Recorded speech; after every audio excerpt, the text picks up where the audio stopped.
Okay, you guys asked what it looks like after a 2020 Explorer has been running for a while and it's got that port injection and direct injection.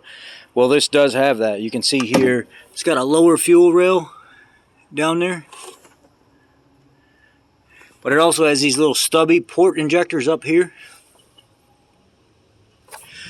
And then you also said you wanted to see what it looks like, the valves look like, to see how the port injectors are doing their job.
So pretty clean.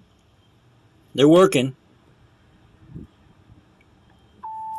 Angler service desk, please.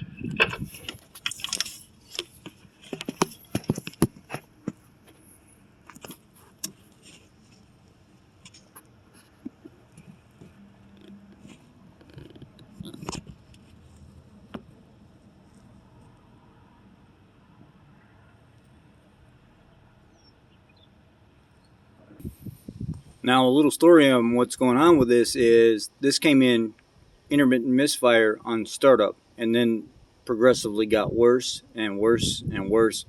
And it's almost like it's dumping fuel. It's giving us a cylinder misfire code for 1, 2, and 3, sometimes 6. It doesn't seem like there's anything wrong with the spark plugs. It doesn't seem like there's anything wrong with the ignition coils. All the PID data and stuff checks out. I sent screenshots and recorded data to Hotline.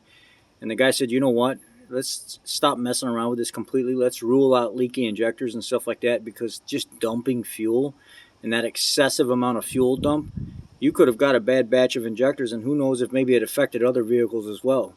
And he was like, just go through and just pull all the injectors out of it, direct and port, replace them all, put all new plugs and stuff back in, put the vehicle back together, and let's start fresh so we know we got, fresh plugs, injectors, and let's go from there. So that's where I'm at. I'm ripping everything apart right now.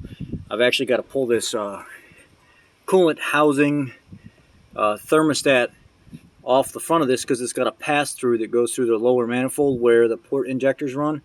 And then once you pull that out, you can actually pull the whole assembly up with the injectors, but you're going to lose some coolant. So I got to go inside, I got to get a drain pan and stuff, and then I'm going to continue on with this.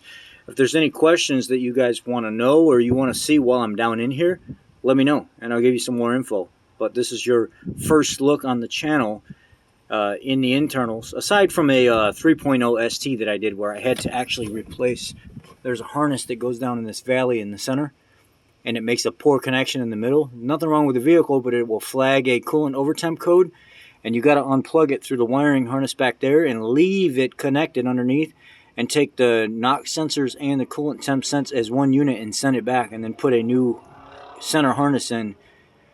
So that's on a 3.0. This is my first 3.3 that you guys have seen with anything off of it like this. So if there's anything you want to see, let me know and I'll make it happen.